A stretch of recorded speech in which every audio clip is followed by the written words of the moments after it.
na aula do dia 10 de novembro de 2021. Vamos, então, hoje dar início à parte final, né, dos nossos estudos esse semestre em Teoria do Estado, estudando a organização territorial do Estado. Boa noite, Luísa. Boa noite, Gabriela. E aí, então, nas formas de organização territorial, isso é chamado, na teoria do Estado, na antiga teoria geral do Estado, em formas de Estado. Né? A gente fala podemos continuar falando em formas de Estado ou organização do poder no território do Estado ou organização territorial do poder do Estado. A gente tem 4 grandes formas de organização do poder no território do Estado.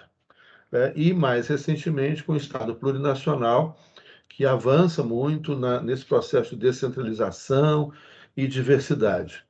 Né? Então, essas 4 formas, tradicionalmente estudadas, né, ainda existem pelo mundo afora. Né? O Estado, a gente tem, então, o Estado unitário. Esse Estado unitário, a gente tem 3 classificações históricas. O Estado unitário simples, o Estado unitário desconcentrado, o Estado unitário descentralizado. Eu vou explicar cada um desses, é simples. Depois, a gente começa as formas mais avançadas de descentralização. Então, você tem o Estado regional, o Estado autonômico, o Estado federal, que é uma forma muito complexa, que é o Estado brasileiro, nós somos um Estado federal, e o Estado plurinacional, que é a grande novidade das constituições do Equador de 2008 e da Bolívia de 2009. Bom, o Estado unitário, então, quando surge o Estado moderno, ele nasce na forma unitária. E o que se imaginou naquela ocasião, né, é que seria possível um Estado onde a gente teria um poder, uma única vontade do Estado. Né? Lembra lá que a gente falou da característica do Estado moderno, que passa a ser, então, um poder centralizado, fortemente hierarquizado. Então, é a substituição àquele Estado feudal, todo descentralizado, onde, então, em cada... de um monte de feudos espalhados pelo território, né, onde vão surgir os estados modernos, né, e em cada feudo tinha um nobre, que era o senhor. Né? Então, era uma espécie, um espaço soberano, né? Ali, então, você tinha as regras próprias que funcionavam ali naquele condado, naquele ducado, um principado, né? Pequenos reinos também espalhados por toda a Europa. Esse poder, então, que era muito fragmentado, né? A gente não é um conceito de descentralização, é diferente, nós vamos trabalhar agora. Era um poder muito fragmentado, né? Um poder permanentemente negociado no período do feudalismo. Então, era aquela relação, né, de suzerano, de vassalagem. Né? Então, determinado nobre tinha obediência a um rei, mas cada um tinha o seu próprio exército. Isso era um poder, portanto, permanentemente negociado, permanente mudança, mutação, e que levava, então, a muita instabilidade e muitos conflitos. E o Estado moderno surge justamente para tentar resolver esses conflitos. Agora vai ter um único poder, um único exército, um único poder central. Isso a gente já discutiu lá nas aulas iniciais. Então, a primeira forma, óbvio, né, que vai se pensar para o Estado moderno é um Estado unitário, né? Ou seja, que tem uma única vontade, um poder central, fortemente hierarquizado, e que agora, então, todas as cidades, regiões daquele Estado nacional, recém-criado, devem obediência a esse poder central, que está lá na capital do Estado, né, encarnado na figura do rei, inicialmente, né? Então, aquela ideia lá do Luís XIV, que afirma o seu poder falando l'état c'est moi, né? O Estado sou eu. Então, É, era essa ideia, então, agora de um poder central que todo mundo deve obediência, esse poder central soberano. Esses conceitos todos nós já trabalhamos muito, então só estou mencionando, mas são conceitos que você já tem. Que então pensaram inicialmente, isso foi só pensado, mas não realizável, né? Em um Estado unitário, portanto, onde todo o poder e toda a vontade do Estado, que emanava do soberano, né, emanava então de um único ponto territorial, a capital desse Estado. Então seria uma coisa assim, olha só, aqui você tem o território do Estado, né? Os primeiros estados, Portugal, Espanha, França, Inglaterra, Holanda, né? Onde aqui então você tem, isso aqui corresponde muito à França e à Espanha, né? Você tem Madrid, Madrid é mais ou menos aqui, seria mais ou menos aqui, né? Paris é por aqui, onde então ali está a sede do poder do Estado. É muito interessante a gente lembrar, nesse momento, né, que o Luís XIV ele transferiu a sede do poder de Paris, que é uma cidade muito movimentada, com muita gente, com muita atividade, muitos conflitos, e falou: o poder do Estado tem que estar longe desse povo aí, né, que vai pode influenciar e perturbar o poder do Estado. Ele levou o poder do Estado para Versalhes, né? Versalhes hoje de Paris a Versalhes, é uma cidade ali da região metropolitana, né, é colada a Paris, você vai de metrô a Versalhes em 30 minutos, né? Mas naquela época era muito tempo a cavalo, né? Então, os metrôs são, o metrô é rápido, os trens, 30, 40 minutos para Versalhes. E em Versalhes ele constrói, então, um mega castelo, né, que é o Palácio de Versalhes, que é um marco, né, grande para esse Estado moderno, para esse poder central. Olha, ele leva, é a ideia de Brasília, gente. Vocês perceberam isso? Né? Olha, a capital do Brasil era do Rio de Janeiro. Rio de Janeiro, muita gente, muito movimentado, muita pressão, muitos conflitos. O Palácio do Catete era ali no meio, no centro da cidade, ali, né, com um monte de gente em volta. Se as pessoas cercassem o palácio, dançou tudo, né, com as ruas estreitas em volta. Vamos levar o poder para Brasília. Espaços largos, amplos, longe. A Brasília acabou virando uma mega cidade também. Mas no início, longe dos grandes centros urbanos, São Paulo, Rio de Janeiro, Belo Horizonte, Porto Alegre, Fortaleza, lá distante de tudo, em onde o poder fica, né? E aí a ideia de um poder forte, né? O poder do Estado não democrático, ou seja, que não deixa o povo encher o saco da gente. Até hoje, você encher a praça dos três poderes ali, você encher aquela esplanada dos ministérios em Brasília, tem que ter muita gente, né? Então, é isso aí. O Aécio, boa, Isabela. O Aécio fez uma brasilinha aqui, levou o Palácio da Liberdade, né? Que era ali um ponto central, né? Levou lá para longe, onde ninguém vai encher o saco, o governador, né? Difícil chegar, inclusive não tem nem metrô, né? Não tem nada. Os caras que trabalham lá na cidade administrativa passam aperto, né?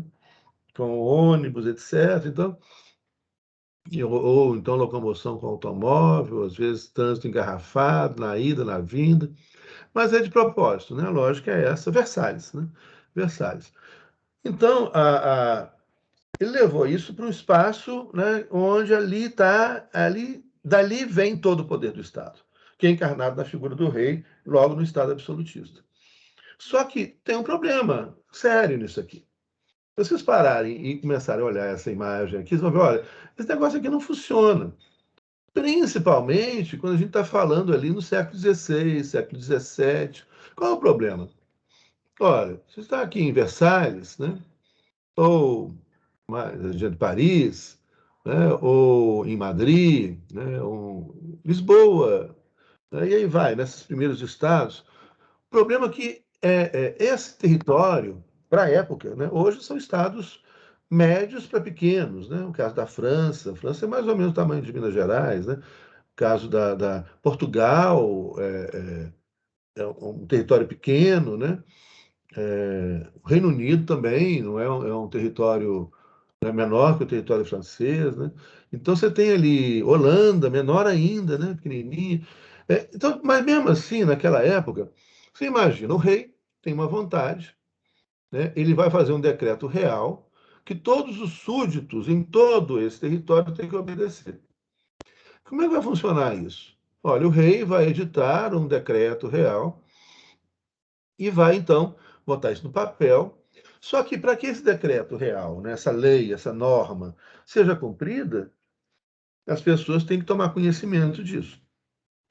Na época não tinha rádio, televisão, né, o diário oficial, né, toda lei tem que ser publicizada, né? Então ela só passa a ter valor depois de publicada, né, depois de publicizada, depois de publicada no Diário Oficial da União.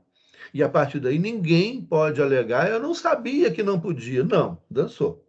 Ninguém pode alegar, porque se foi publicizada, né, todo mundo teria a obrigação, né, de ler o Diário Oficial. Foi publicada essa lei hoje. Então, ela vai entrar em vigor quando? Daqui a 20 dias, daqui a 30 dias, vai entrar em vigor hoje, na data da sua publicação, normalmente. Pronto. A partir daí, ninguém pode alegar, não sabia que não podia fazer isso. Não, está ali. Foi publicado. Né? E hoje você acessa o Diário Oficial, né, disso aqui, tudo isso. Então, ninguém pode alegar isso. Só que naquela época, como é que era? Né? Você colocava no papel, e aí um monte de cavaleiros, né? Pessoas, não cavalheiros, né? Mas cavaleiros, né? Pessoas montadas a cavalo, que iam para os mais variados recantos, né? Vilas, cidades, e que era um monte. Você imagina, você pegar a França, por exemplo, a França moderna, né? Criada aí na modernidade, e que vai. Ela tinha 36.000 comunas. Então, esse decreto real tinha que chegar em 36.000 vilas, lugarejos, cidades de tamanhos diferentes, espalhados por todo o território. Então, claro, eu só vou cumprir uma ordem se eu conhecer a ordem. Se não tenho, como é que eu vou cumprir isso, uma coisa que eu não conheço?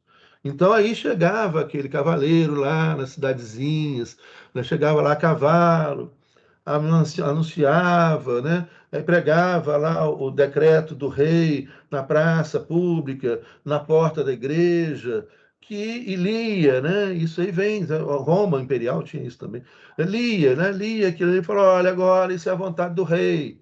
Né? E aí todo mundo tem que cumprir isso. Se não cumprir, dançou, meu amigo. Né? Aí publicizou. Então, logo, né? Lógico que para isso, né, chegar até todo mundo é muito tempo. São muitas vilas, muitas cidades, é muito tempo. O que leva a gente a pensar que esse Estado absolutista não era tão absolutista assim. Ou seja, o controle que o Estado hoje tem sobre nós, sobre nossos corpos, sobre nossas vontades, sobre tudo, controle hoje é muito, muito, muito, muito maior do que qualquer Estado absolutista. O Estado hoje controla tudo. Pode controlar tudo. O Estado norte-americano, inglês, chinês, russo, né? E cada vez mais o brasileiro, controla tudo. Controla tudo com isso aqui, gente. As empresas controlam tudo da gente. Né? O absolutismo vivemos hoje, né? Nesse véu de uma suposta, né, democracia, né, liberal. Mentira, controla tudo, sabe de tudo, a hora que quiser. Estado brasileiro e qualquer Estado, né, com o mínimo de poder econômico e acesso tecnológico, né, que é a grande maioria dos 193 estados. Tem alguns que não tem, não, mas que vão tendo também, porque essa tecnologia vai ficando cada vez mais barata. Isso não tinha no Estado absolutista, não. O Estado sabe tudo. Sabe que o Estado inglês hoje, ele consegue acompanhar um cidadão no Estado do Reino Unido, né? Que é o nome do Reino Unido, o Estado, mas vamos resumir aqui para a Inglaterra, onde é o principal controle, onde está a maior parte da população, 60 milhões de ingleses. Né? Esse Estado inglês, a Scotland Yard, né, ela controla o sujeito desde que ele sai de casa até que ele volta de casa, a hora que quiser. Estados Unidos também. A hora que quiser, porque você tem desde satélites espiões, câmeras interligadas, até isso aqui, principalmente. Que os estados têm acesso a isso. Sabe onde que a gente está, sabe o que a gente está falando, ouve o que a gente está falando na hora que quiser, tem acesso a toda a nossa vida a hora que quiser. Isso é o estado absoluto. né? Não se imaginava isso lá no século XVI. Sabe tudo da gente. Você tem essas câmeras na região ali de Londres, na região da Inglaterra, né? É possível se acompanhar o sujeito. Ele saiu de casa, entrou no elevador, você já tem uma câmera no elevador. Tem uma câmera na garagem. O cara saiu da garagem, já tem uma câmera no sinal. E essas câmeras são todas interligadas, câmeras privadas dos escritórios, dos elevadores de prédios privados, né, de prédios de moradia ou de escritório, tudo interligado na polícia. Então a escola falou: eu quero acompanhar o professor Zé Luiz, vamos ver o que ele fez hoje. Acompanha tudo, sabe tudo. Sabe o que eu comi, o que eu lanchei, tudo, tudo, tudo, tudo, tudo, tudo, tudo. Nessa época não era assim. Nessa época era bem melhor. O Estado absolutista era bem melhor que o Estado contemporâneo, né? E que esse controle é feito também pelas empresas. Quem manda no Estado hoje, né? Quem manda nos mega-estados capitalistas são as empresas privadas. Então, ele sabe tudo da gente. Só que nessa época não tinha como. Então, imagina, um sujeito, né, cometeu um crime aqui em Paris e fugiu lá para Marseille. Raspou a barba, raspou o cabelo, mudou de roupas, não encontra nunca. Hoje você encontra qualquer pessoa em qualquer lugar do mundo, né? Encontraram o Osama Bin Laden, depois que encontraram o Osama Bin Laden, você encontra qualquer pessoa a hora que quiser, a hora que quiser. Nessa época, no Estado absolutista não era assim, não. Mas aí você tinha um outro problema.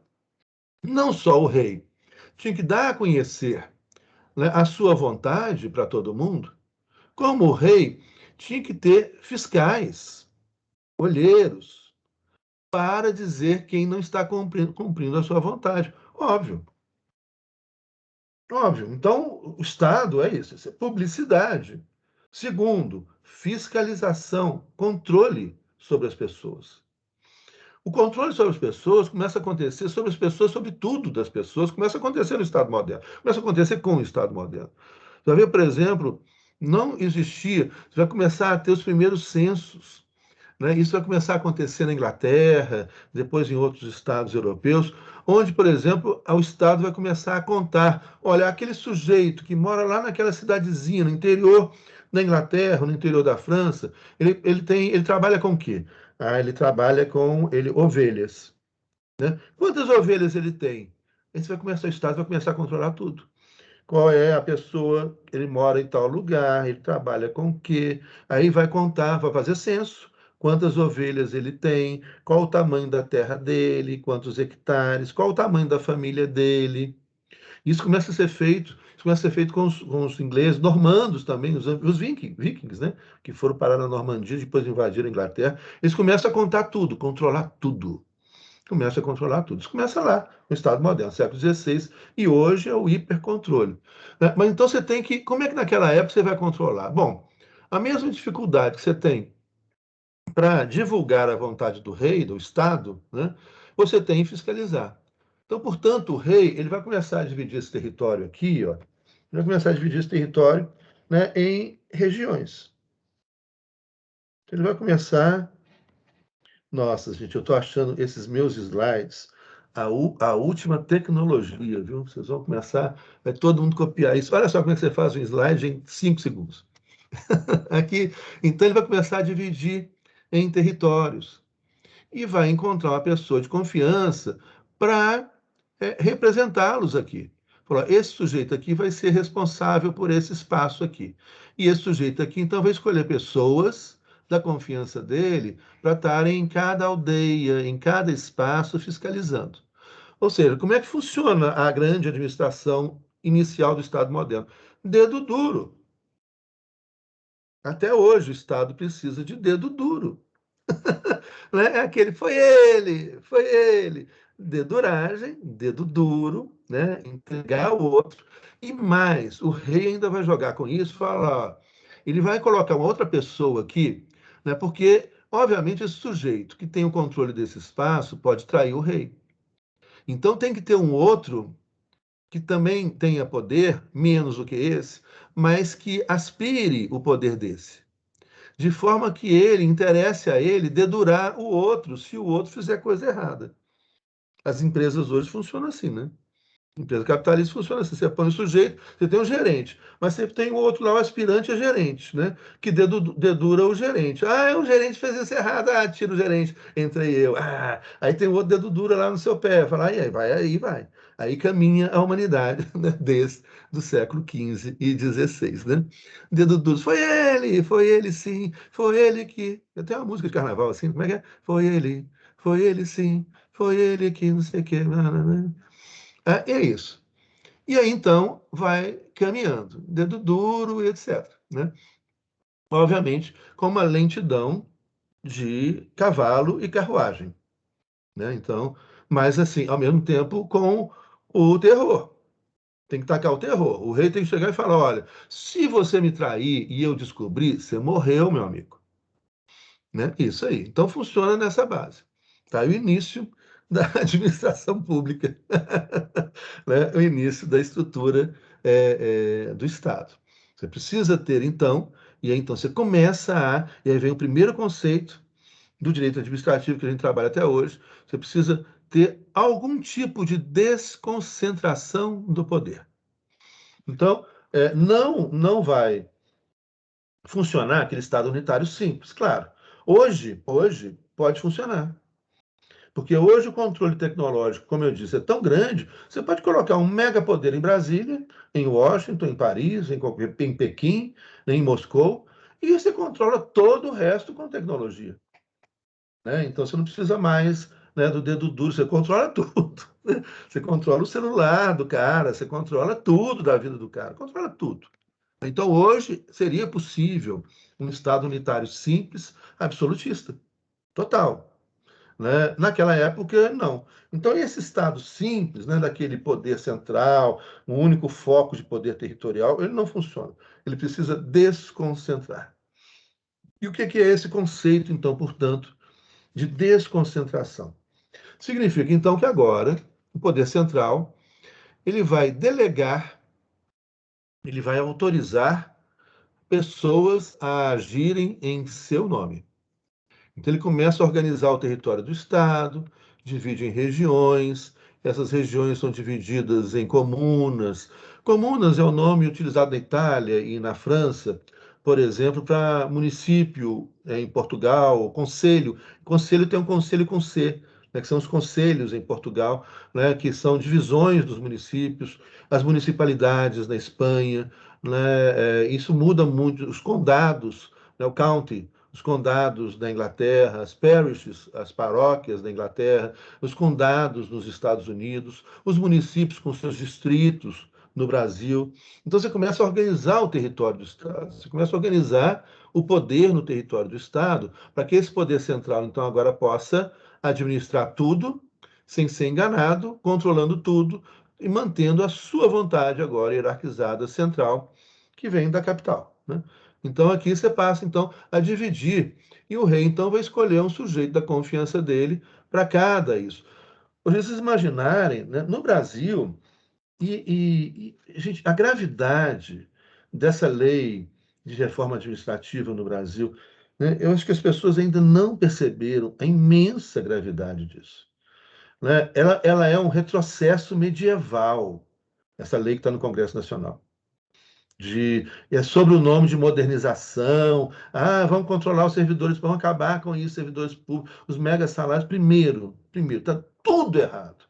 Tudo errado, porque os mega salários, quem é que tem mega salário no serviço público? É 2%.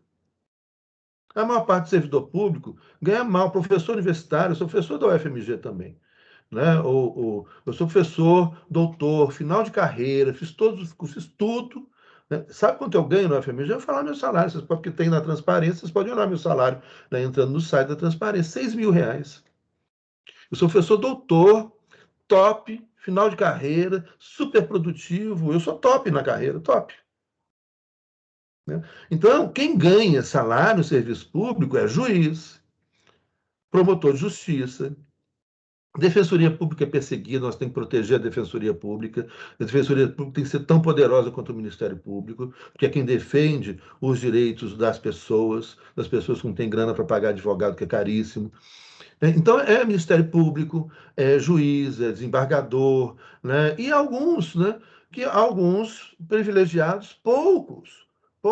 Essa reforma administrativa é uma mentira, porque essa reforma administrativa não atinge juízes, Ministério Público, não atinge os mega salários. Eles são os mentirosos, esses caras são os mentirosos, os babacas, horrorosos, mentirosos. E aí eles querem acabar com o concurso público e com a estabilidade. Qualquer administração pública que funciona no mundo, as melhores administrações públicas do mundo, para variar, são os escandinavos. Suécia, Noruega, Finlândia. Você tem uma ideia, na Noruega, 37% da população ativa é de servidor público. País rico, estável, cresce, todo mundo come, mora, trabalha, tem saúde de qualidade pública e gratuita, tem educação de qualidade pública e gratuita, com uma mega administração pública. Né? E funciona com concurso público e estabilidade, porque o servidor não vai ser ameaçado pelo governante de época, que vai ameaçar demiti-lo, porque ele não está na sua linha política. Essa reforma administrativa é medieval, é a coisa mais tosca, idiota, absurda.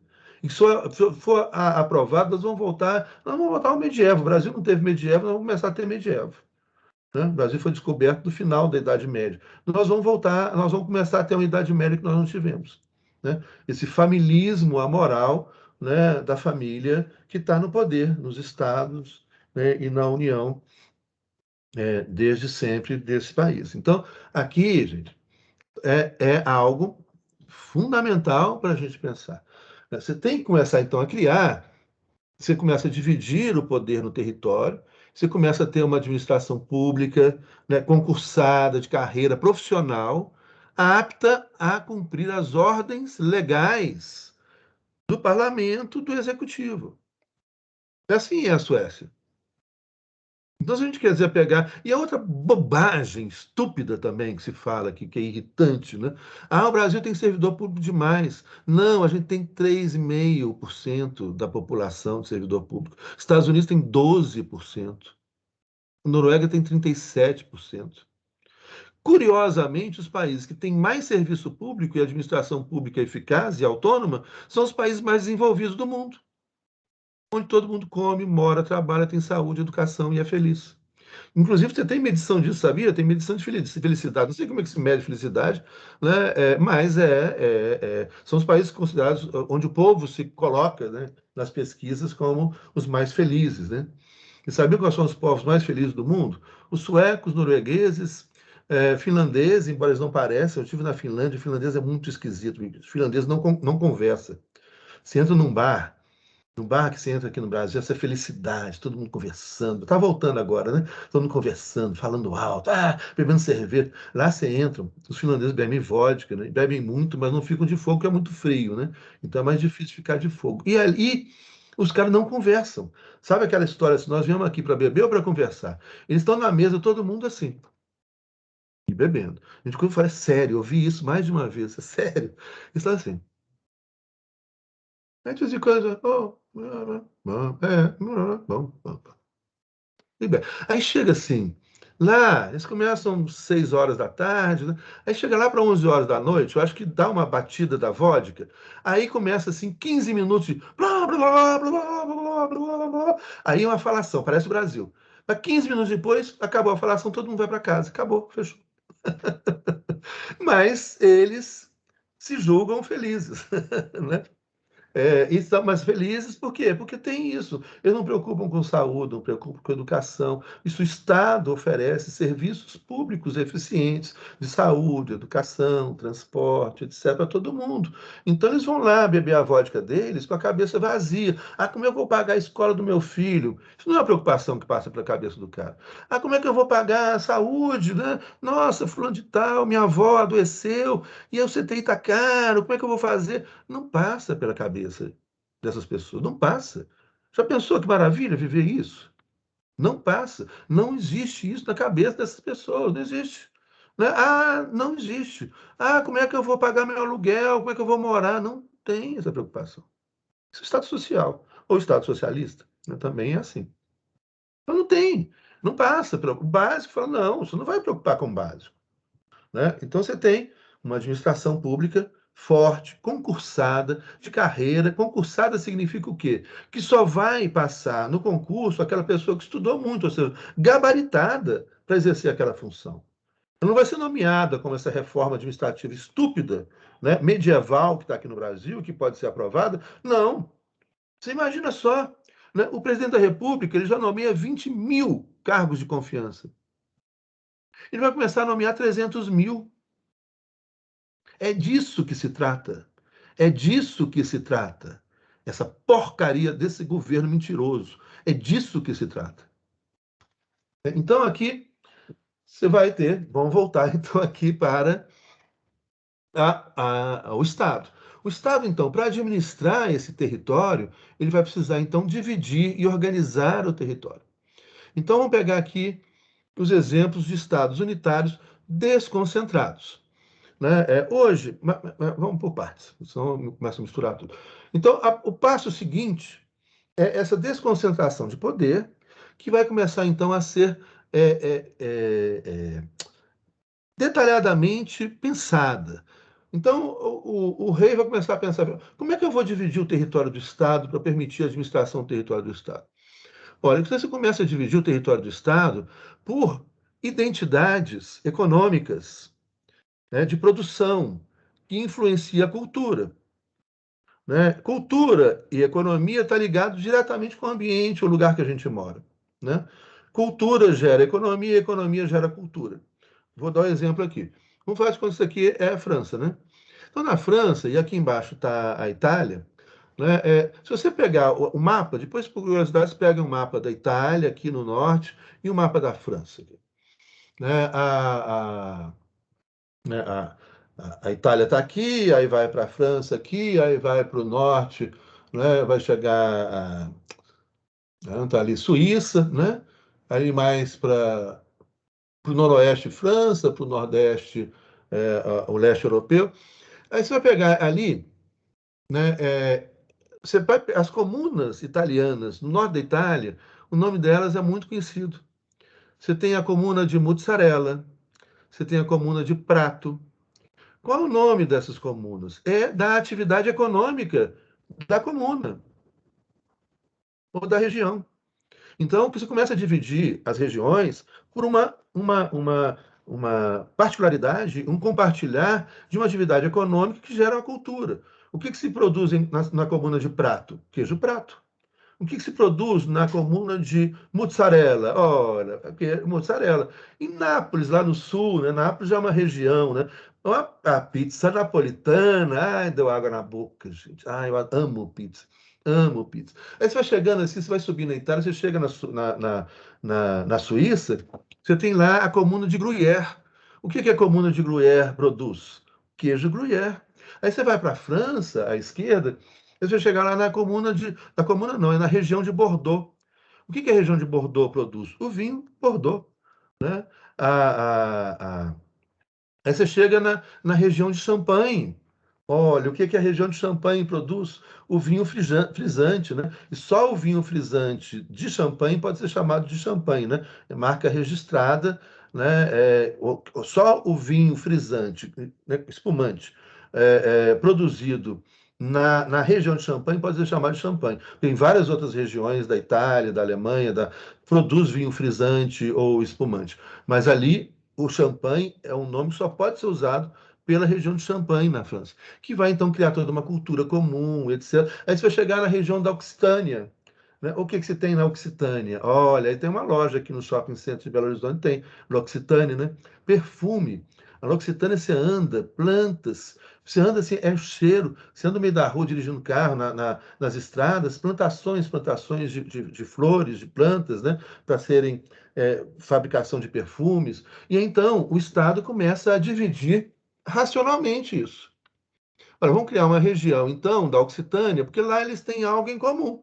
Né? É a produção de perfume, Paraná tem uma produção econômica comum, tem uma produção. Ali na região de Bordeaux, eles produzem o vinho Bordeaux, Paraná, ali é a região de Champagne, e aí vai.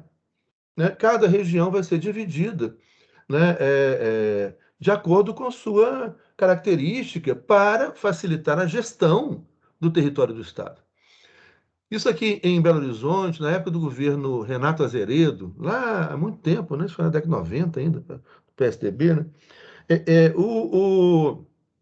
Minas existia um projeto de lei que foi aprovado, inclusive, mas depois caiu no esquecimento, infelizmente, que dividia o território de Minas Gerais por essa lógica. Então você tinha ali, olha, o sul de Minas, o que produz café, né? Aqui no Triângulo Mineiro, então você tem agropecuária, né? Norte de Minas, a região Zona da Mata, né? Então ali cada uma vai, né, com a sua vocação, vai dividir para facilitar a administração do território do Estado, né, para facilitar a administração econômica e da população e etc. Né? Então, você vai ter essa desconcentração. E em cada região dessa, você vai ter uma pessoa de confiança do poder central, que vai exercer o poder em nome do poder central. Então, isso aqui é uma outra característica interessante. Da desconcentração, preste atenção nisso, essas regiões não têm autonomia. O que significa, então, que elas não podem decidir por conta própria. O cara que está aqui nessa região aqui de Bordeaux, né, ele vai tomar decisão em nome do rei, mas ai dele se toma uma decisão que contraria o rei.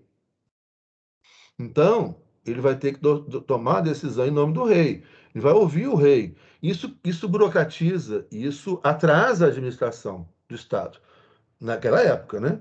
Mais uma vez, é cavalo e carruagem, não tem avião, não tem internet, não tem nada disso. Tem diário oficial, não tem nada disso.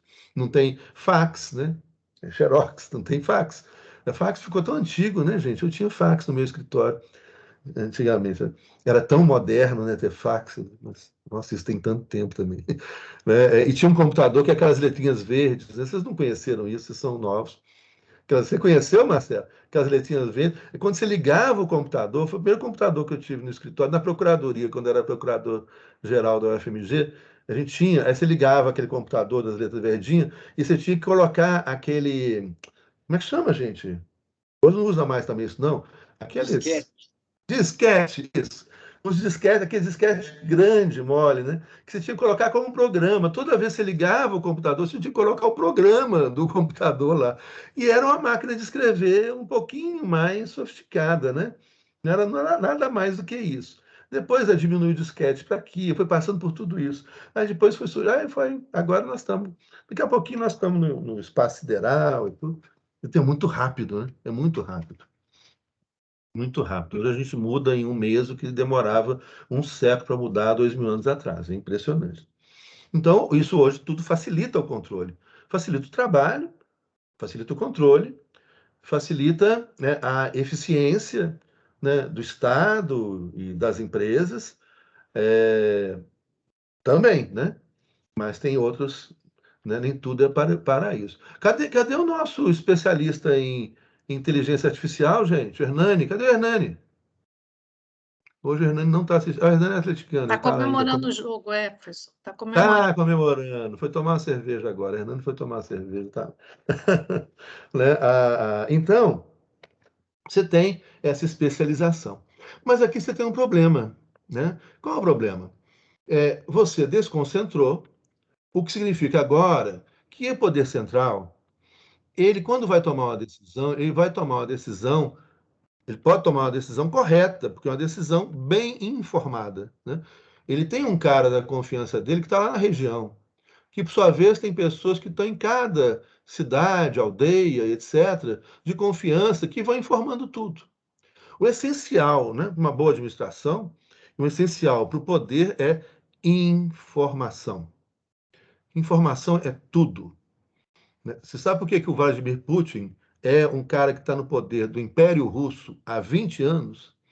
Porque ele sabe de tudo, de todo mundo. Ele era espião da KGB na Alemanha Oriental, e ele foi espião na Alemanha Ocidental. Ele sabe todos os segredos dos caras poderosos do Ocidente e do Oriente. E aí ele soube usar isso magnificamente bem. O cara é foda, o cara é muito, muito bom de serviço. Ele é centralizador, autoritário, mas ele é um cara, ele é um estadista poderoso. Informação. Informação é tudo. Tudo. Tudo. Para a economia, para a empresa, para o Estado, para tudo. Então, o que, que esse sistema aqui possibilita?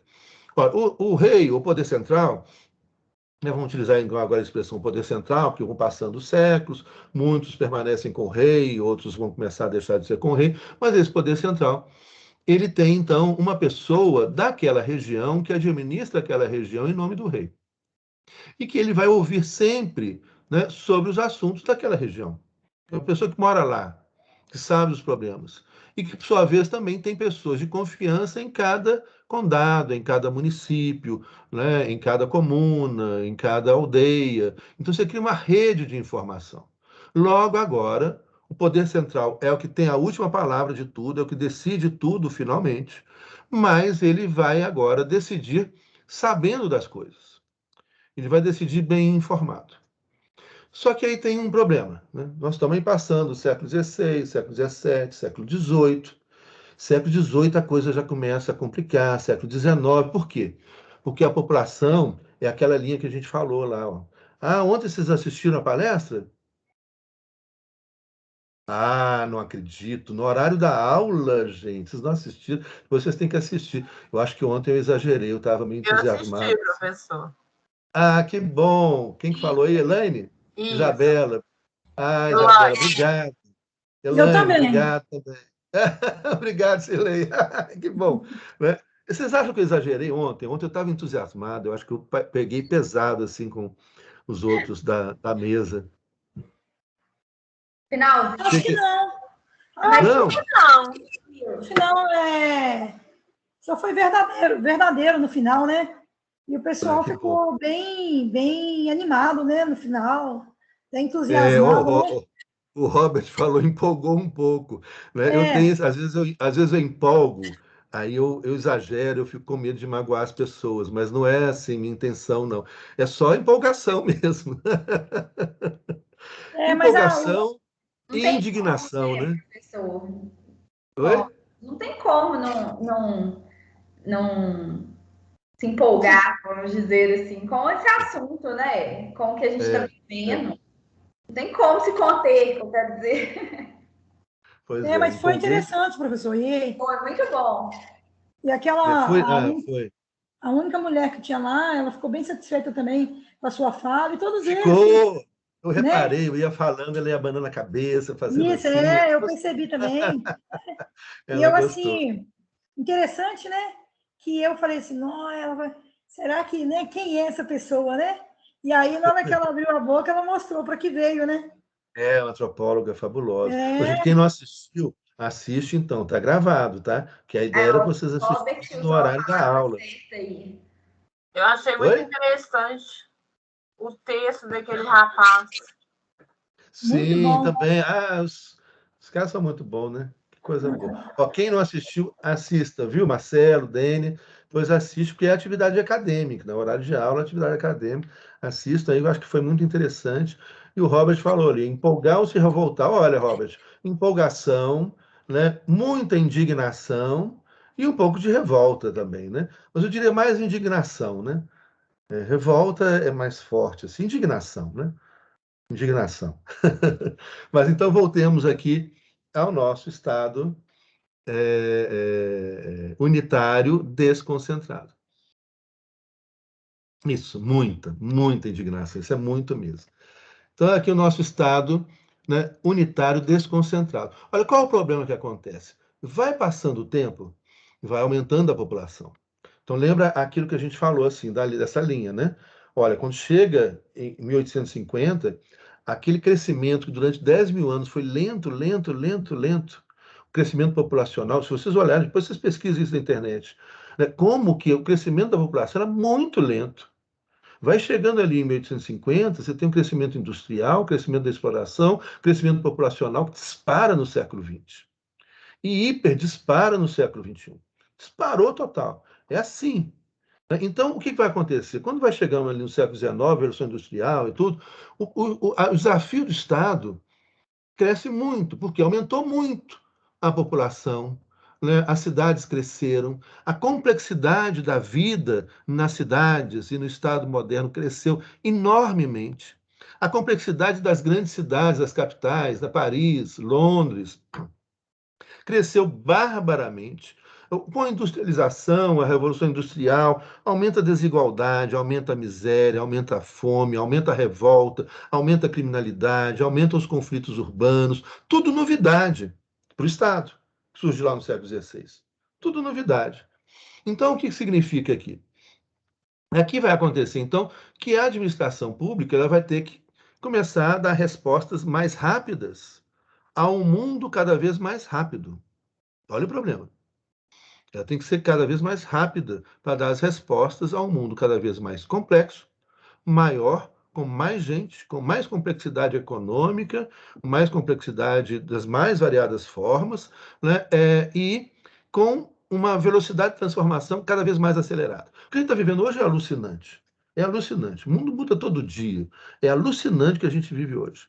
Né? Mas nós estamos ainda no século XIX. O século XIX não era tão alucinante, mas para a época começou a ser alucinante. Velocidade, velocidade. Né? O mundo foi ganhando velocidade. E então o Estado tinha que ganhar velocidade. E o que aconteceu? Ora, não dá para o poder central, né, ter que o tempo todo ouvir todo mundo para ele tomar decisão. Olha, isso é importante esse conceito.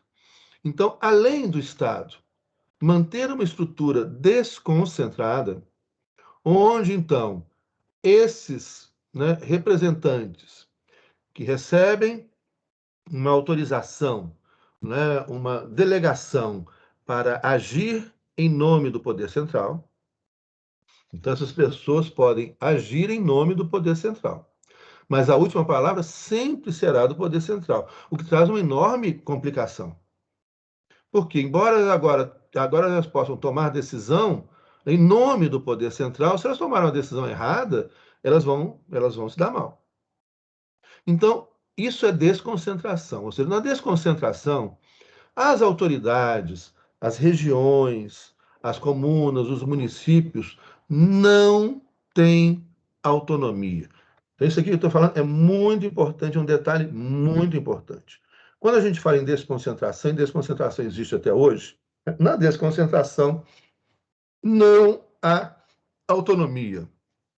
Então, o ente desconcentrado, o ente territorial, aí você passa a ter dois tipos de desconcentração.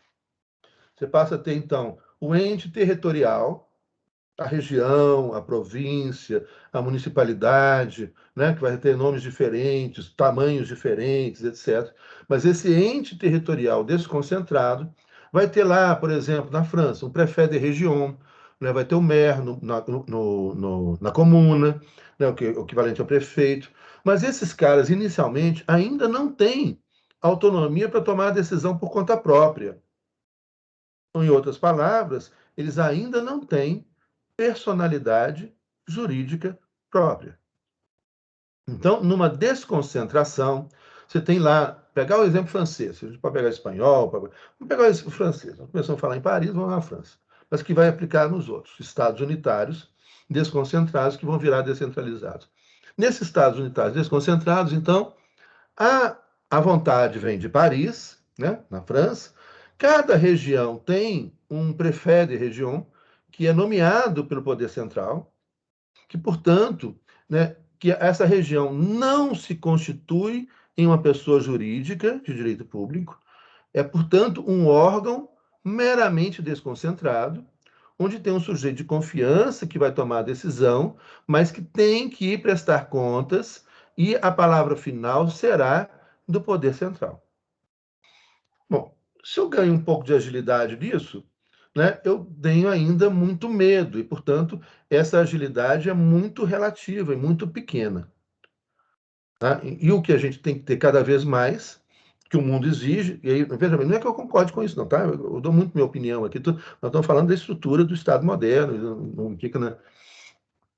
O que a gente tem que ter é cada vez mais decisões mais rápidas. Então, esse poder central vai pensar, olha, pô, nossa, então eu tomei a decisão aqui, né, na comuna.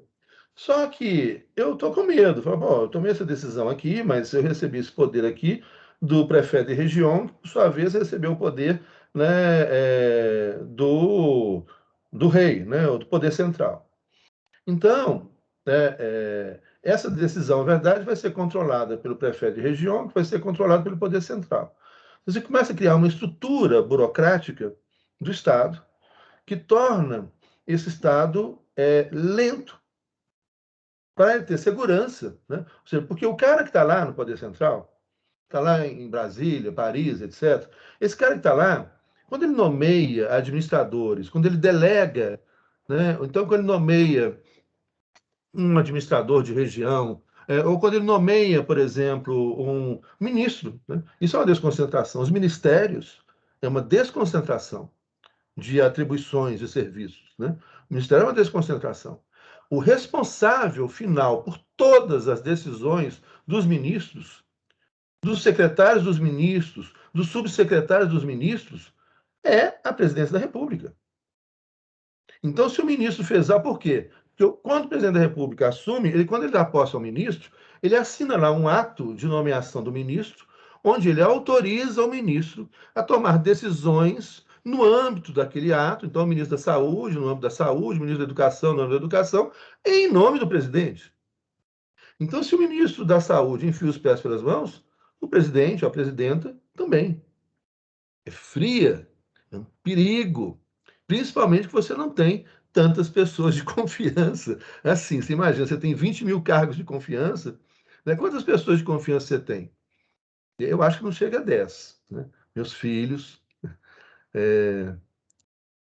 e alguns amigos de tantas datas que eu confio minha vida, né? Meus filhos e esses amigos, mas não chegam a 10. Talvez um pouquinho mais. Não é. Assim, quem tem mais de 10 é uma pessoa feliz demais da conta. Você não, mas você imagina se nomear 20 mil cargos de confiança. Né? É muito doido, né? Bom, então, né, esse é o problema dessa delegação. Eu autorizo fulano a agir em meu nome. Né? É a estrutura desconcentrada. Eu autorizo, então, o prefeito de região a agir em meu nome. Autorizo o ministro da Educação a tomar decisões no âmbito da educação, das políticas de educação, etc., em meu nome, eu, presidente da República. E eu, governador do Estado, autorizo os meus secretários de Estado a decidirem sobre educação, saúde, etc., no âmbito desse ato administrativo. Eu, prefeito, né, do município, autorizo os meus secretários a tomarem decisões nisso. É óbvio que quanto menor o âmbito territorial, né, maior a possibilidade de controle sobre isso. Mas também você tem mega cidades. Você pega São Paulo hoje. Né, o município de São Paulo, o PIB de São Paulo, é o segundo maior PIB do Brasil. O primeiro é o estado de São Paulo. O segundo é o município de São Paulo. O PIB do município de São Paulo superou o PIB dos outros Estados-membros. São Paulo é uma complicação só. São Paulo é um desafio, né? Porque muita grana, muito poder e muito problema no município de São Paulo. É uma tarefa bruta, né? Ser prefeito de São Paulo. Por isso, por exemplo, na época que era prefeita, o município de São Paulo começou a especializar a sua administração, a exemplo da administração de Paris. O que Paris também, que é uma mega cidade, né? Paris começou a criar subprefeituras para permitir administrar a cidade de Paris com mais certeza, mais segurança. Então, você tem a prefeita de Paris hoje, é uma socialista, né? Ela tem, Cidade do México também, assim. É interessantíssimo a administração territorial. É muito interessante. Em Paris, então você imagina, a cidade vai ganhando população, ganhando poder, ganhando, né, como São Paulo, como Londres, como Tóquio, né? E aí então você tem essa mega cidade, mega poderosa, mas como é que eu vou administrar a quantidade de problema? Não há, uma coisa que a gente tem que pensar, não há tempo físico, não há tempo real, dentro das 24 horas, para o prefeito de São Paulo tomar conhecimento de tudo que é decidido em nome dele. Não tem como. E logo não tem como os governadores, não tem como a presidenta ou o presidente, né, a governadora ou o governador, a prefeita ou o prefeito, não tem como. Uma cidadezinha pequenininha tem. Né, mas uma São Paulo, Rio de Janeiro, Belo Horizonte, né, não dá. Não há tempo real. Então, essa ilusão de você achar, eu vou escolher, né, a presidenta, a governadora, vou usar o feminino aqui, em homenagem às mulheres, esse mundo é muito masculino, a prefeita, né, e ela vai tomar todas as decisões, né, sozinha. Óbvio que isso não existe. Aliás, nós temos um presidente da República que não toma decisão nenhuma, nunca tomou, não toma nenhuma. Né? Ele gosta de ficar nisso aqui o dia inteiro. Então, tomam decisão para ele o tempo todo. E quem decide mesmo é aquele Paulo Guedes. Então, não tem como. Não tem como. Você começa mais um cargo que é um cargo de representação, né? Fica mais um cargo de chefia do Estado, efetivamente, do que efetivamente você poder tomar a decisão. Não há tempo útil. Então, o que acontece? Você cria, então, nós estamos aqui ainda, você cria essa burocracia, né, ir para a segurança, dizer que o controle, controle, você desconcentra, só que se só está aumentando etapas para chegar ao poder central, que é o responsável último. Logo, então, o que passa a ser necessário? Esse é o outro ponto essencial, fundamental. E aqui vem a ideia de descentralização. Mantendo a estrutura desconcentrada, você começa a criar uma estrutura descentralizada. Ou seja, você vai só ganhando em complexidade. Nós estamos falando ainda do Estado unitário, não estamos falando do caso brasileiro, que é mais complexo ainda. Estamos falando do caso francês, que é o Estado unitário descentralizado. O Reino Unido, que é um Estado unitário descentralizado. Onde mais? Uruguai, um Estado unitário descentralizado. A Colômbia, um Estado unitário descentralizado. O Peru, um Estado unitário descentralizado. Então, pegando esses exemplos aqui, em meio a vários outros, a maioria dos estados hoje no mundo, são 193, a maioria deles... Boa noite, Hernani. Estava mencionando você aqui, saudade de você. Opa, tudo bom, professor? Boa noite, Estava gente. comemorando o Galo aí, né? Não, Galo não. Trabalhando aqui, tudo bem? Pode seguir a aula, por favor, desculpa. Então, a maior parte dos 193 estados são hoje estados unitários descentralizados. O que significa isso? Que, então, além do Estado manter uma estrutura desconcentrada para o poder central administrar, ele vai criar também uma estrutura descentralizada. Ou seja, agora, aquele prefeito de região, ele vai ser eleito e ele vai ter autonomia para tomar decisão por sua própria conta e responsabilidade. Deixa de ser responsabilidade do poder central.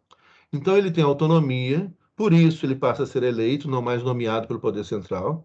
Então, aqui, o titular... Então, nós estamos falando já num tempo, século XIX, século XX, né?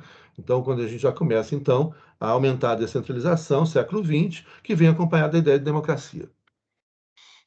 Outro elemento importante, aí vamos marcar isso aí com a canetinha, marca texto.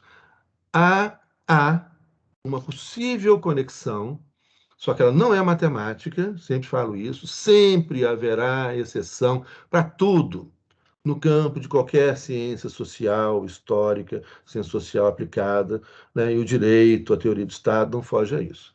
Então, sempre vai ter exceção, mas a gente pode fazer uma conexão que é correta, que se aplica à maioria dos casos, mas sempre haverá exceção, entre descentralização e democracia. Então, à medida que os estados vão se democratizando, vão descentralizando, à medida que eles vão descentralizando, vão democratizando. As duas equações são verdadeiras. O Estado vai descentralizando, então você passa mais poder para o poder local está ali perto dos cidadãos, perto das pessoas, na cidade, aumenta a possibilidade de controle sobre esse poder.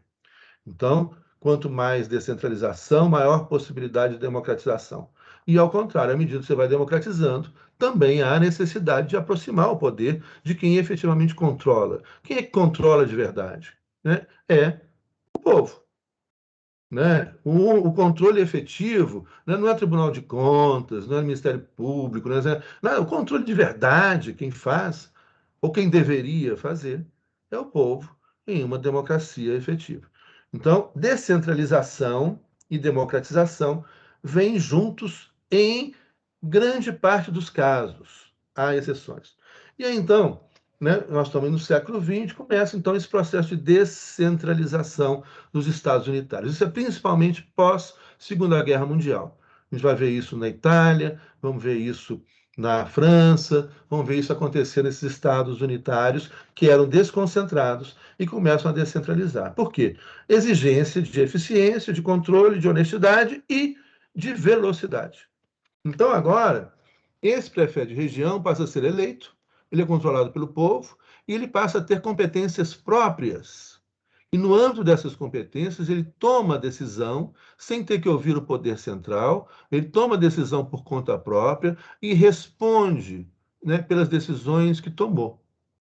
Então, ele é responsável pelas decisões que ele tomou.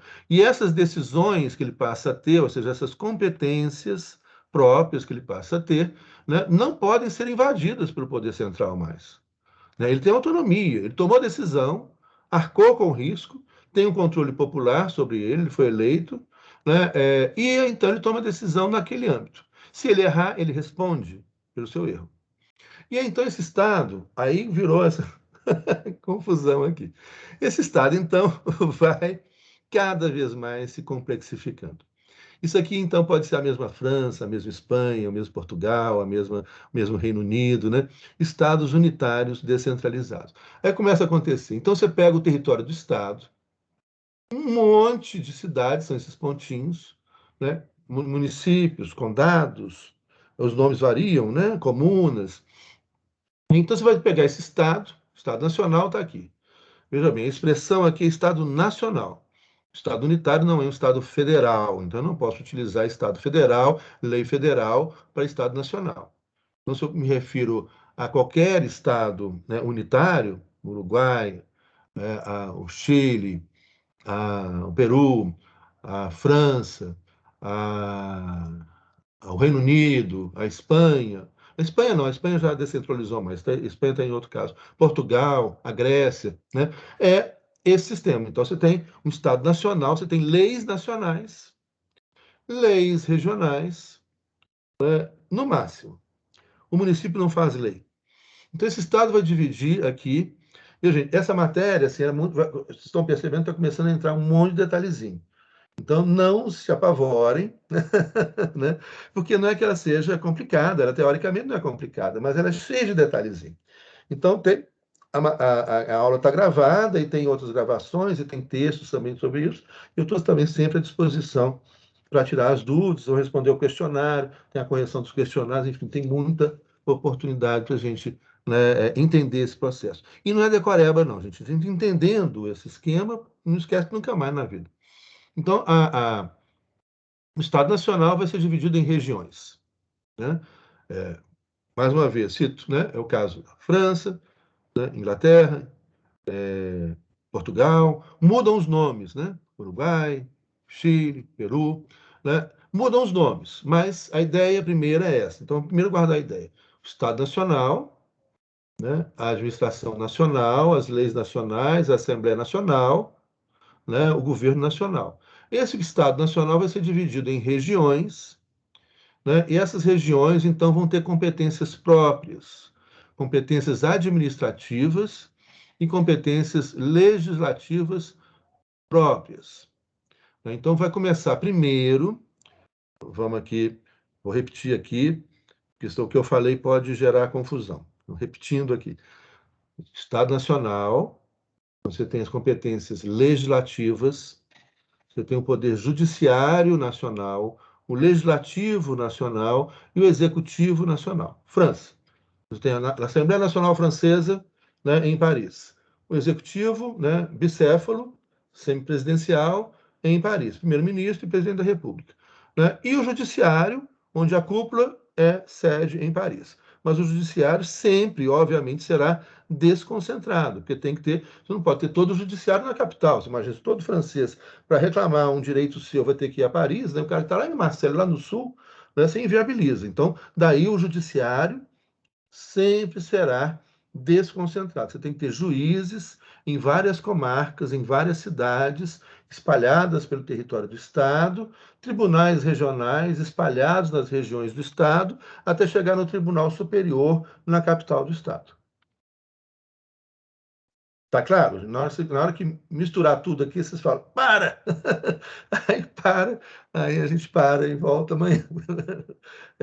Porque é muita informação, muito detalhe. E óbvio, vocês não vão guardar tudo agora. Então, é a primeira explicação, depois volta. Mas, então, voltando. E é lógico. Então, o que eu estou explicando aqui para a lógica. Portanto, não é decoreba. Qual a lógica? O judiciário, é óbvio, né, que ele tem que ser desconcentrado. Então, todo o judiciário é desconcentrado. Seja em Estado unitário, em Estado federal, em Estado autonômico, em Estado regional, todo o judiciário tem que ser desconcentrado. Por quê? Porque tem o juiz próximo ao cidadão. Meu direito foi violado hoje.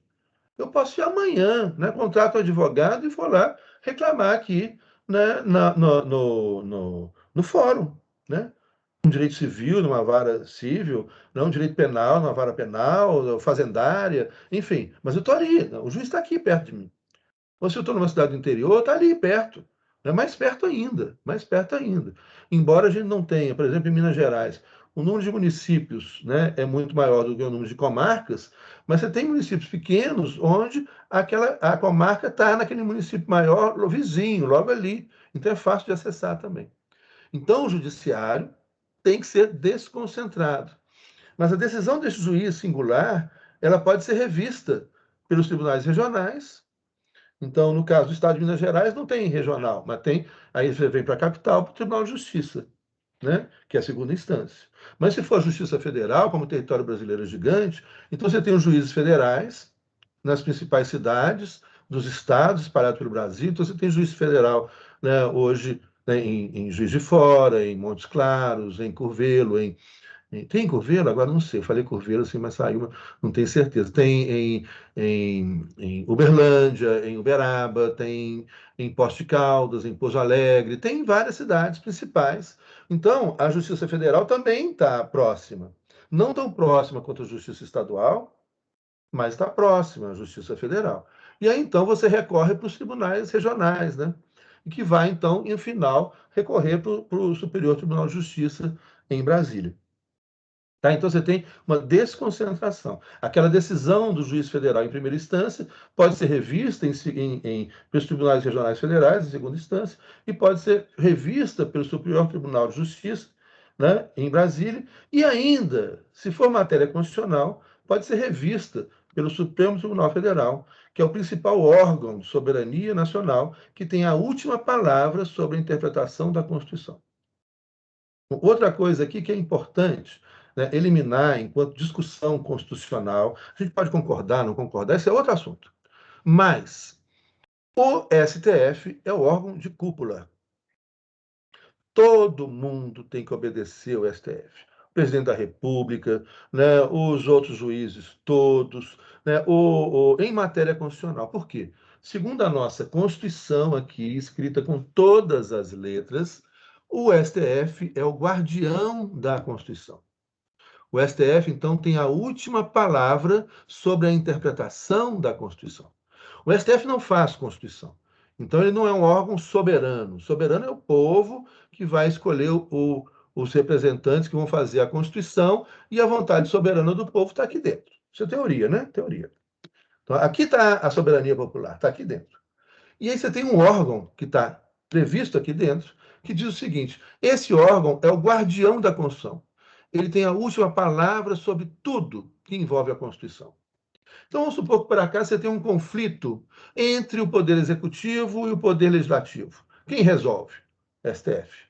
Se você tem um conflito entre Legislativo e Judiciário, ou Judiciário e Executivo, quem resolve? STF. Você tem um problema constitucional, as pessoas não estão concordando sobre a interpretação da Constituição. Quem que resolve? STF. E eu digo isso aqui com muita tranquilidade. Não há, e não pode haver polêmica sobre isso, porque está escrito com todas as palavras aqui. Então, não vou obedecer ao STF, vai para a cadeia, meu amigo. Vai para a cadeia, que é a última palavra do STF. Eu sou presidente da República, não vou obedecer ao ministro tal. Vai para a cadeia, que é a última palavra do STF. Mas eu sou do Superior Tribunal de Justiça. Não, vai porque é a última palavra do STF. Porque eu sou senador da República. Não, porque a última palavra em matéria constitucional é do STF. Então, o STF disse a Constituição, né? É a Constituição, todo mundo tem que obedecer à Constituição. Mas quem é que interpreta? Qual é o órgão? Isso é complicado. Eu estou colocando o que é. Depois a gente pode aí discutir sobre o que deveria ser. Isso é uma outra conversa. Né? E aí isso faz parte também do nosso estudo. É o que a gente faz no mestrado e doutorado. A gente começa a dizer, olha, a gente acha esse negócio ruim, vamos mudar isso aqui, deveria ser assim. Aí são as teses, né? As dissertações de mestrado, as teses de doutorado, que aí então a gente começa a desafiar, questionar, discordar do sistema. Mas primeiro, enquanto ele está em vigor, a gente não tem que não adianta discordar. Se discordar, vai preso. Então tem que obedecer. É isso que eu estou falando. Então, o que tá aqui é isso. Né? Então você vai. A Constituição é soberana. Mas aí você tem uma grande questão. Alguém tem que dizer o que a Constituição diz, né? O que ela fala, o que está ali escrito. Alguém tem que interpretar, alguém tem que ter a palavra final sobre as várias interpretações possíveis da Constituição. Essa palavra final é sempre do STF. Claro? Então, aí, Professor, claro, mesmo às vezes a gente não concordando com as decisões deles, né, mas tem um eles têm monte que eu não concordo. várias, e eu também. Tem um monte que eu não concordo e tem um monte que eu concordo. Né? Mas é isso. Aí é isso, a gente discorda, é uma democracia, a gente vai lá, respeita, né? Respeita, tem que respeitar, Tem mas a que gente vai lá, então, fala com os nossos deputados, senadores, eles podem mudar a Constituição, aí eles vão mudar a Constituição. É democracia. Uma Então a das gente tem coisas que. que eu não concordo são a forma como eles são indicados. Eu também Não concordo. concordo. Não concordo, Também. acho absurda. Também acho, também acho. Nós imitamos o modelo norte-americano. Né? O modelo tinha que ser um modelo de múltipla indicação, né? E com mandato, principalmente com mandato. As principais cortes constitucionais, se pegar a Espanha, as principais cortes constitucionais pelo mundo afora, né, elas têm mandato. Então, aqui o cara foi escolhido para ministro, ele fica até 75 anos de idade. Nos Estados Unidos, fica até morrer. E os caras não morrem nunca. Né? Eles têm até uma piada com os juízes da Suprema Corte americana, que um juiz da Suprema Corte, né, raramente aposenta e nunca morre. Porque os caras não morrem. O cara tá outro dia tinha um com 90 anos de idade, juiz da Suprema Corte, porque não tem idade. Aqui tinha idade, era 70 anos passou para 75 anos, o que já é um absurdo. Você imagina, tem cara nomeado ministro com 44 anos, 45 anos de idade, fica até 75 anos como ministro. Isso é um absurdo. Isso não é democrático. Você tem que ter mandatos. Né? Em vários outros lugares tem mandatos. Os mandatos podem até ser cumpridos, né? Cumpridos e compridos. Eles podem ser compridos, ou seja, eles podem durar 12 anos, como em alguns casos, né? Durar 8 anos, contra outros casos. Tudo bem, para você ter uma corte mais estável. Né? 8 anos está razoável. Eu diria até que 12 anos, 10 anos, 12 anos está razoável. Agora, até o fim da vida, eu acho isso absurdo. Isso é uma questão a ser discutida. Eu também concordo com vocês, né? Tem que mudar a forma de escolha, tem que ter mandato, tem que ser uma forma de escolha mais democrática, né? Mas isso tudo que tem hoje no Brasil foi copiado do modelo norte-americano, com a Constituição norte-americana de 1787, os mecanismos que ele tem da Suprema Corte. E na Suprema Corte norte-americana é um pouquinho pior ainda, né? Porque além de ser vitalício, né? Vitaliciedade é uma coisa que não é democrática, né? Além de ser vitalício, né, ainda são 9 juízes só, aqui são 11. É uma diferença pequena, né? Mas você tem menos gente ainda que vai dizer a Constituição para o país inteiro. Muito poder, né? Muito poder. E além do gasto que é manter os 11 ministros, né? Ainda tem isso ainda, né? Olha, o gasto, eu diria que é o de menos, assim, mas é você muito, tem né, algum. professor?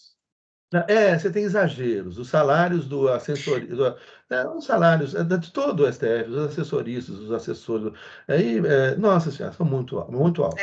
Mas não é o principal problema. Isso não abala a República, não. Isso não abala a economia brasileira em nada. Isso é um tiquinho, assim, para a economia brasileira. Né? Mas também complicado. Né? E são poucos, é o que eu estava dizendo antes. A maior Você parte falou da servidores reforma administrativa. Na verdade, é uma minoria, é 2%. Isso mesmo. Ela não atinge os 2%. Não vai atingir, eles vão continuar com os mesmos benefícios. O que é mais absurdo. Né? A reforma administrativa é uma mentira. É uma mentira medieval. Mas vamos começar, nós daqui a pouco entusiasmo e termina igual a minha palestra de ontem. Assim. Não, continua a aula. Né? Então, voltemos aqui. Então, você passa a ter, né, uma estrutura muito sofisticada, que é essa divisão. Então, pegar aqui, nós estamos falando de Estado unitário ainda, você divide o território nacional, né, com as leis nacionais, em regiões. Essas regiões, inicialmente, veja bem, eu vou fazer um outro desenhozinho aqui para vocês, um outro slide. Esses slides vão entrar para a história. Eu vou depois fazer uma exposição de slides. Esses slides. Que é o seguinte: a gente tem, então, na separação de poderes tradicional, depois nós vamos problematizar isso aqui também, né, o executivo, o legislativo, o judiciário, né, e as competências constitucionais. Está aqui, eu vou explicar isso aqui tudo, né, por partes. Olha, na descentralização de um Estado unitário descentralizado, esse Estado unitário descentralizado que marca a França, por exemplo, hoje, né, a Itália já é um Estado regional, a Espanha já é um Estado autonômico, então é diferente. Então, vamos começar de novo com o exemplo francês, né? Uruguaio, chileno. Nesse Estado, mas tudo isso está mudando hoje também, as coisas estão descentralizando mais, isso é positivo. Nesse Estado unitário descentralizado, então, no modelo tradicional, nós temos apenas uma descentralização de competências de governo e administrativas. Então, a descentralização acontece apenas no Poder Executivo. Então, eu vou ter aqui, por exemplo, então vou mudar, olha aqui, agora, no Executivo, eu passo a ter, então, uma divisão de competências administrativas e de governo no Poder Executivo apenas. O Legislativo do Estado unitário descentralizado, França, né, permanece unitário. Então, a França hoje tem apenas uma esfera legislativa. Olha como é que isso, olha como é que isso é importante. Por exemplo, nos Estados Unidos hoje, você sabe quantos poderes legislativos, poderes que podem fazer lei, existem nos Estados Unidos? Mais de 26 mil. Cada condado, são 26 mil condados. Cada condado, cada Estado-membro e a mais a União pode fazer lei. No Brasil, a gente tem mais de 5.500 e tantos poderes legislativos. Cada município tem um poder legislativo que pode fazer lei, que é a Câmara Municipal. O Estado tem a Assembleia Legislativa que pode fazer lei. E ainda tem o Congresso Nacional, né, da União. Então, no Estado Federal, é super descentralizado o poder legislativo. Né? Você tem mais de 5.550 legislativos no Brasil, mais de 26 mil legislativos nos Estados Unidos e um legislativo na França. Bom, mas aí tem compensações, tá? Eu vou só adiantar um breve parênteses, né? É que o executivo ele pode fazer normas, né? E essas normas têm força, né, de lei. Então, aqui, por exemplo, o que a administração pública no Brasil não pode fazer, depende do legislativo municipal, lá o conselho de administração da cidade, por exemplo, do município, pode fazer. Então, as normas administrativas na França são muito fortes. Aqui não são tão fortes. Bom, gente, está complicando, mas ainda não misturou tudo, não, né? Estou conseguindo ser claro. Tá bom, né? Então tá. Porque cada detalhezinho desse aí é importante. Então, você passa a ter aqui, ó, um executivo no Estado unitário descentralizado em 4 esferas.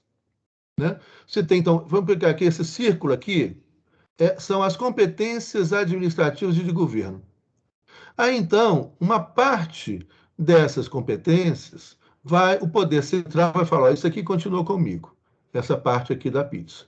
Essa parte aqui, eu vou transferir para a região administrar e decidir, vai ser responsabilidade da região. Então, eu transfiro por lei isso aqui que a região vai decidir. Essa outra fatia aqui, eu vou transferir para as províncias ou departamentos, que que eu passo, então, a ter mais uma administração, mais uma divisão administrativa, né? Estado Nacional, regiões. As regiões são divididas em departamentos ou províncias. As províncias são divididas em municipalidades. Então, aqui a gente tem, né, a gente vai só dividindo. Estado Nacional dividido em regiões, isso aqui são as regiões. Essa região é dividida em províncias. Essas províncias são divididas em municípios, comunas, municipalidades, etc. Tá? Então, eu estou dividindo aí a administração pública em 4 esferas.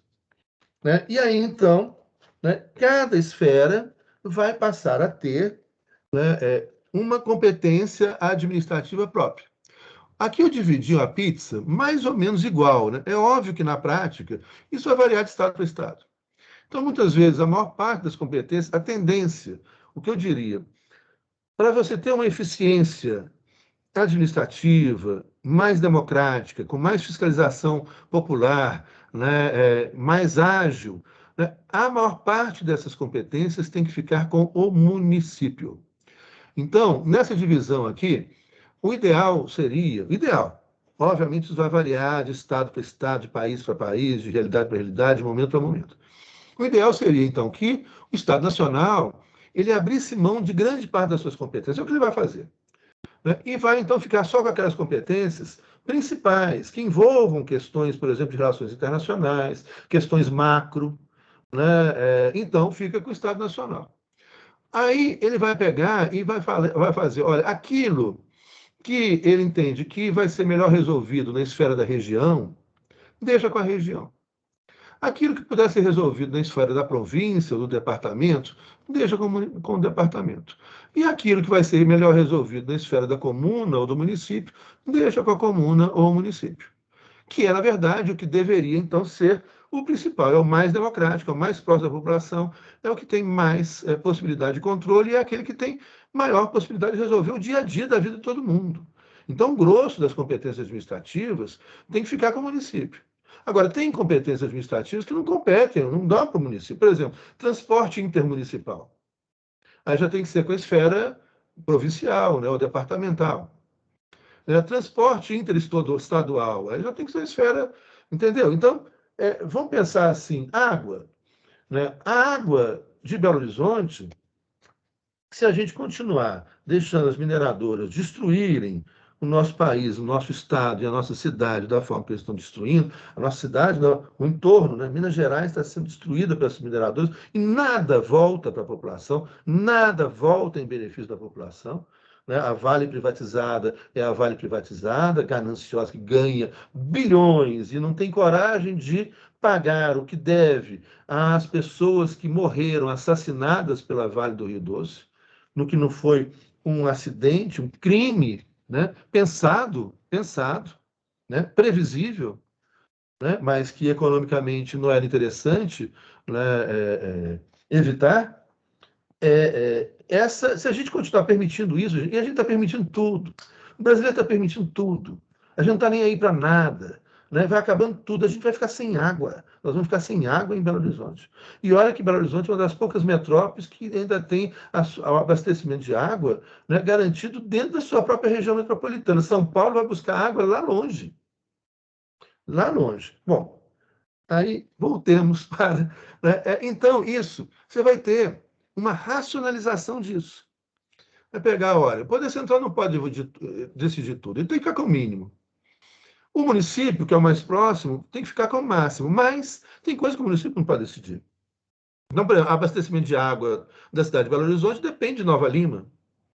Né? Então, isso tem que ter uma decisão no espaço intermunicipal. Né? Consórcios intermunicipais de saúde, muito interessante. Você tem, por exemplo, né, como é que o município vai gastar recursos? Tem muitos municípios, os municípios principais, como Belo Horizonte, tem muitos municípios pequenos que usam o seu recurso para comprar ambulâncias, né, ou vans, minivans ou mini ônibus, né, para mandar as pessoas que estão com algum problema de saúde para os hospitais da capital.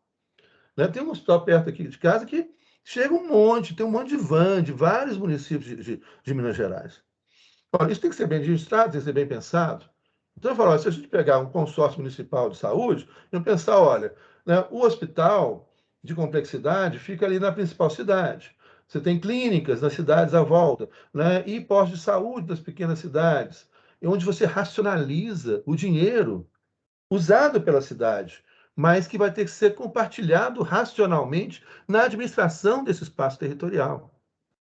Então, você tem muitos países, por exemplo, citando aqui o caso da França, de novo, você tem os departamentos, que justamente racionaliza essa esfera, que seria essa esfera intermunicipal, que envolve vários municípios, que é menor do que a esfera regional, que é menor do que a esfera do Estado mesmo. Por exemplo, vou trazer isso aqui para Minas Gerais, então. Você tem os problemas do Estado de Minas Gerais. Você tem Minas Gerais inserida na União, né? Tem os problemas típicos das regiões de Minas Gerais. Triângulo Mineiro, sul de Minas, Zona da Mata, né, Vale de Jequitinhonha, Vale do Mucuri, etc. Tem os problemas típicos dali. E dentro ainda dessas regiões, você tem sub-regiões, onde você pode pegar, por exemplo, uma cidade, né, Pouso Alegre. Eu cito sempre Pouso Alegre, porque eu trabalhei lá há alguns anos, que você pode pegar uma cidade polo, que pega outras cidades pequenininhas ali no entorno, onde então Pouso Alegre você vai ter um hospital municipal, vai atender aqueles municípios. Mas então você vai ter uma racionalização. Então, aquele município pequenininho, tem menos recursos, ele não vai precisar gastar com isso aqui. Pouso Alegre gasta, mas ele vai gastar com outra coisa. Então, você cria um consórcio municipal, você cria uma esfera. Pouso Alegre é top, eu adoro Pouso Alegre. Você cria uma esfera, né, você cria uma esfera administrativa para racionalizar os gastos públicos e evitar, né, o mau gasto, de um município gastar o que o outro município já está gastando. E eles estão juntinhos ali. Então, vamos racionalizar, você gasta com isso, eu gasto com isso. Né? Isso seria, tecnicamente, a esfera departamental na França, ou a esfera provincial na Espanha, por exemplo.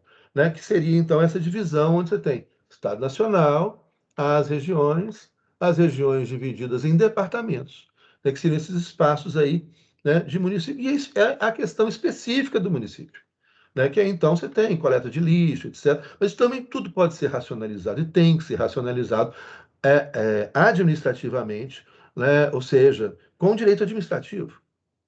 Pode, tem muitas soluções, e tem muito lugar que funciona muito bem, pode funcionar muito bem, né? Mas para isso você tem que ter menos politicagem, menos competição entre partidos políticos. Ah, o prefeito de uma cidade que é de um partido, da outra cidade de outro partido, então não colabora com a outra cidade que é do meu partido adversário. É um governador que privilegia, então, determinados municípios que são do partido dele e não manda recursos para outro município. Tudo errado, tudo errado.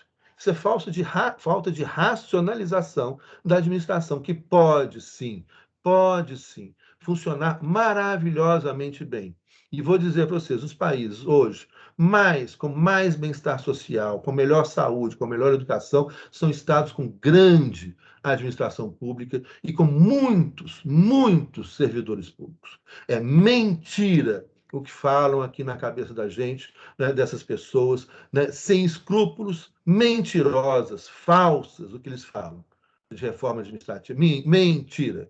Onde você tem bem-estar no mundo, tem Estado forte, administração pública forte, servidores públicos concursados de carreira estáveis. É isso que tem. Eu estou mencionando mais uma vez o exemplo recorrente que a gente faz. Suécia, Noruega, Dinamarca, né, Finlândia, né, Alemanha, e aí vai. Né? Mais ao norte, quanto mais ao norte, né, mais Estado, mais administração eficiente, mais bem-estar social, mais as pessoas são. Felicidade é uma palavra complicada, né? Eu acho muito, né? Mas são assim tranquilas. Você imagina se viver num país onde você não vai preocupar nunca. Eu tenho 4 filhos. Se eu vivesse num país onde eu nunca vou preocupar em pagar a escola para meu filho, pagar a universidade para meu filho, pagar saúde para meu filho, pagar plano de saúde, não preocupa, não tem. Preocupar se ele vai morar ou não vai morar, não tem. Isso é possível, gente, isso é possível. Isso existe e é possível em qualquer lugar. Ah, o Brasil é grande demais. Bobagem, sabe por quê? Porque o federalismo resolve isso. A gente vai estudar o federalismo nas próximas aulas. O federalismo é descentralização, né? Você divide, o Estado é grande demais, divide em estados. Os Estados Unidos inventaram isso. Os Estados Unidos é enorme, o Brasil é enorme. Aí os Estados Unidos criaram 50 estados. Aí os estados ficaram pequenos. E dividiram esses estados em condados. Pronto, ficou pequeno. Aí o problema era territorial, resolveu o problema. Não é mais um problema territorial. Um problema gigante para resolver o problema do Brasil. Resolve em Minas, resolve no Rio Grande do Sul, resolve em Pernambuco, resolve em cada estado. Isso é federalismo. Então não vem com esse papo, o Brasil é grande demais. Mentira, enganação. Estão querendo fazer as pessoas, estão querendo enganar as pessoas. Então, o Estado unitário descentralizado, ele é, portanto, uma descentralização só administrativa e de governo.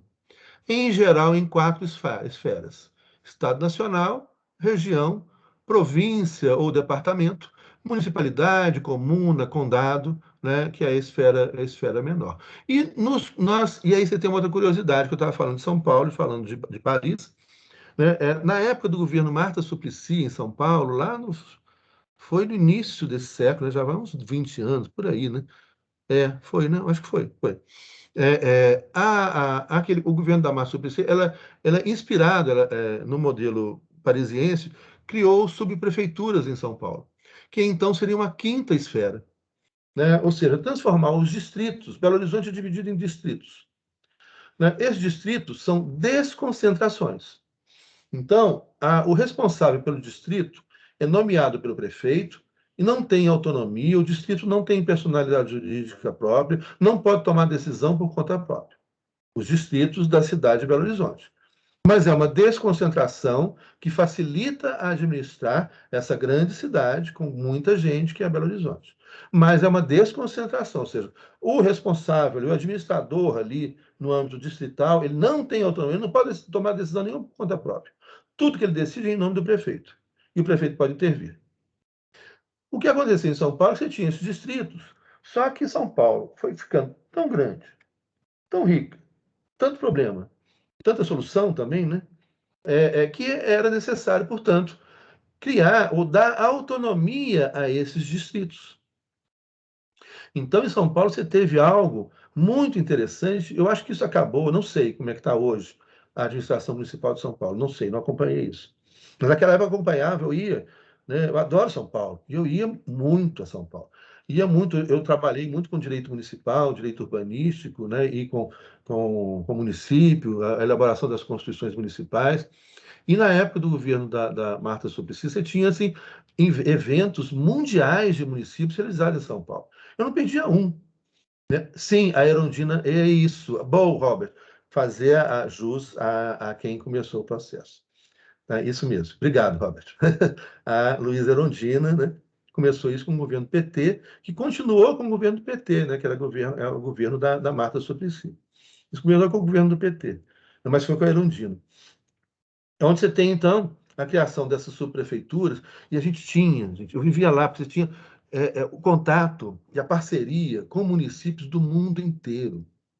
Então, você tinha uma época do ano que tinha um encontro, né, que durava 2 semanas, assim, que iam representantes de municípios de Istambul, de Londres, de Sydney, né, enfim, pegava da Cidade do México, né, de Lima, de Buenos Aires, né, de Pequim, e a gente do mundo inteiro, administradores do mundo inteiro, para São Paulo, para discutir soluções para o município.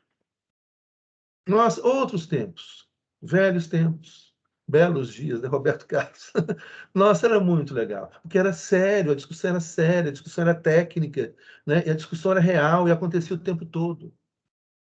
Era muito, muito legal. Depois virou politicagem, né? Voltou a ser, né? Politicagem, etc. Uma pena. Né? Mas onde então você tinha essa ideia das subprefeituras? O que é?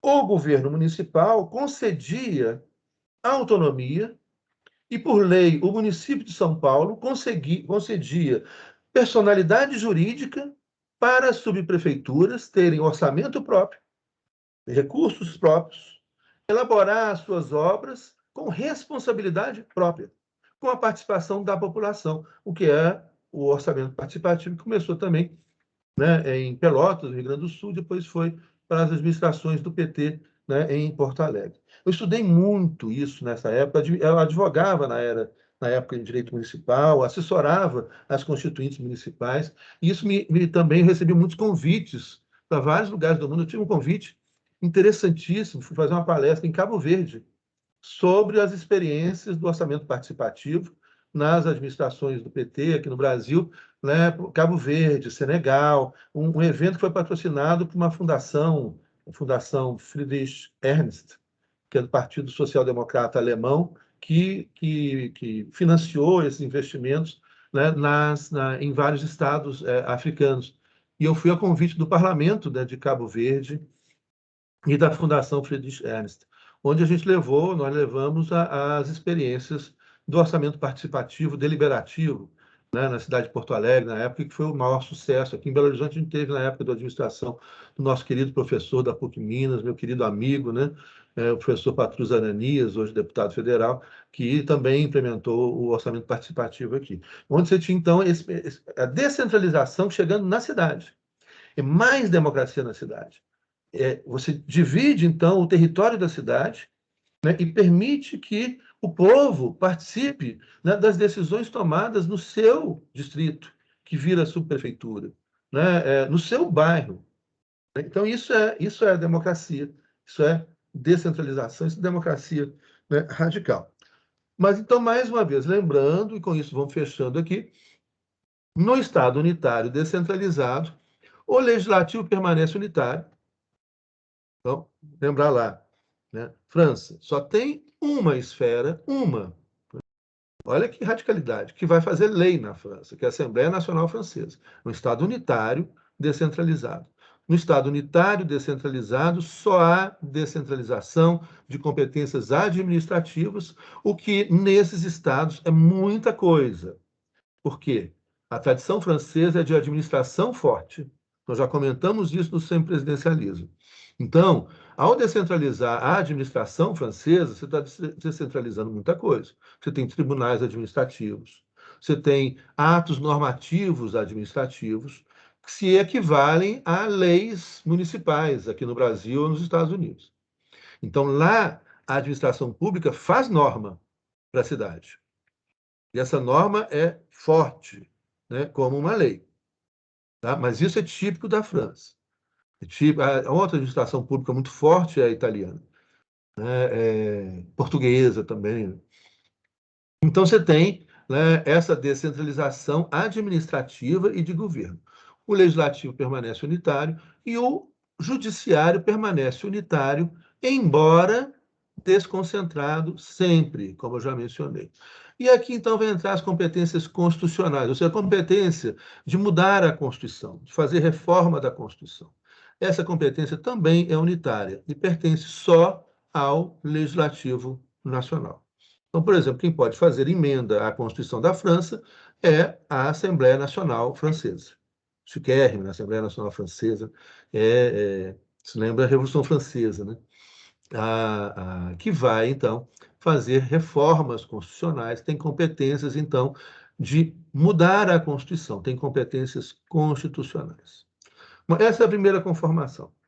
Na próxima semana, então, segunda-feira é feriado, né, gente? Então, terça-feira, nós vamos trabalhar o Estado regional, mas já tendo de posse esses conceitos que a gente trabalhou hoje, né, vai ficar tudo muito mais fácil. Então, vai ser tudo muito mais rápido. Então, o Estado regional, né, o modelo italiano, criado na Itália, vai se expandindo para vários outros países. O Estado autonômico, criado, que não é isso aqui não, o Estado autonômico, criado na Espanha, muito rico, que inspira os estados plurinacionais, né, da Bolívia e do Equador, que são, então, radicalmente descentralizados. É o que há, assim, hoje de mais sofisticado em termos de descentralização, de democracia descentralizada, respeitando a vontade popular, respeitando a diversidade étnica, cultural, é o que hoje você tem na Bolívia, né, e no Equador.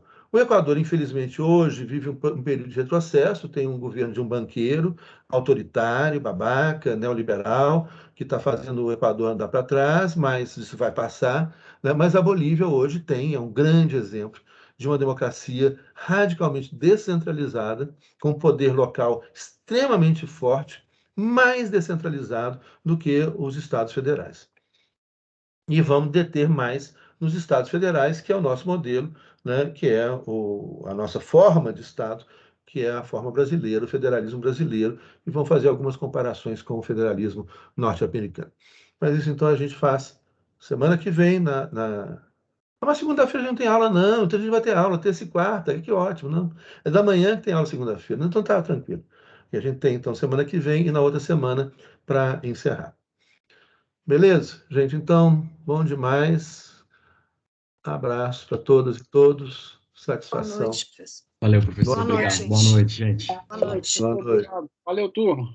Valeu.